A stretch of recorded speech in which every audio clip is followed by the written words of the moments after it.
La Cour pénale internationale CPI a annoncé le 21 juin 2024 un mandat d'arrêt contre Iyad Aghali pour crimes de guerre et crimes contre l'humanité qui auraient été commis dans le nord du Mali entre janvier 2012 et janvier 2013. Le mandat d'arrêt initial a été émis sous scellé le 18 juillet 2017. Iyad Aghali n'est pas détenu par la CPI. Ce dernier, également connu sous le nom de Abou Fad, né dans la région de Kidal, serait le chef incontesté d'Ansar Dine qui contrôlait alors Tombouctou au Mali aux côtés d'Al-Qaïda au Maghreb islamique AQMI.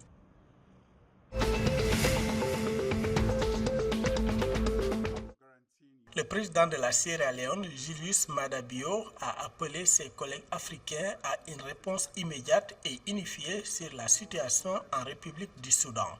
S'exprimant lors de la réunion virtuelle des chefs d'État et de gouvernement du Conseil de paix et de sécurité de l'Union africaine le 21 juin 2024, Maada Bio a souligné qu'il s'agit d'une préoccupation majeure pour tout le monde. Il a rappelé aux dirigeants africains que le conflit qui dure depuis plus d'1 an a causé des souffrances indescriptibles au peuple soudanais, exacerbant une crise humanitaire déjà grave.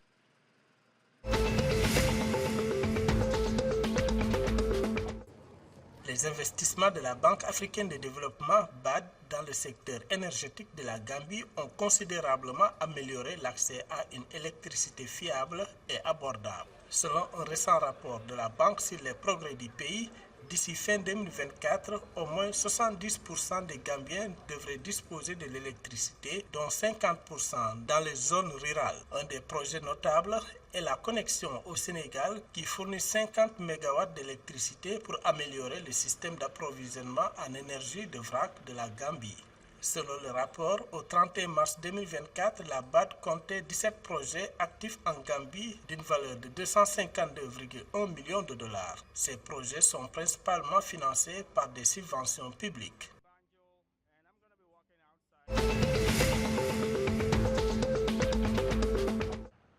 Selon un rapport du service des statistiques du Ghana, GSS, un Ghanéen sur 4 n'a pas ou peu accès aux soins de santé, à l'éducation et à l'emploi et vit dans des conditions précaires. Selon le GSS, 24,3% des Ghanéens, soit plus de 7,31 millions de personnes, sont confrontés à une pauvreté multidimensionnelle marquée par des carences en matière de soins de santé, d'éducation, d'emploi et de conditions de vie.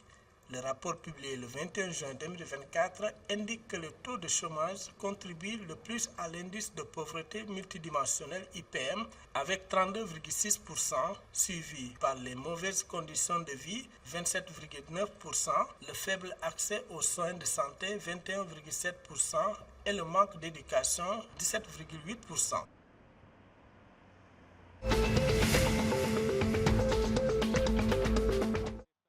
La Confédération africaine de football CAF a annoncé le vendredi 21 juin 2024 au Caire, en Égypte, les dates tant attendues de la Coupe d'Afrique des Nations CAN 2025 ainsi que la Coupe d'Afrique des Nations féminines Total Energy 2024 qui se tiendront toutes deux au Maroc. Selon la CAF, la CAN Total Energy Maroc 2025 débutera avec le match d'ouverture le dimanche 21 décembre 2025 et culminera avec la finale prévue le dimanche 18 janvier 2026. Par ailleurs, le comité a également dévoilé la date de la CAF Total Energy WAFCON 2024 marquant un tournant pour le football féminin en Afrique. Cette compétition débutera le samedi 5 juillet 2025 et se terminera par la finale le samedi 26 juillet 2025.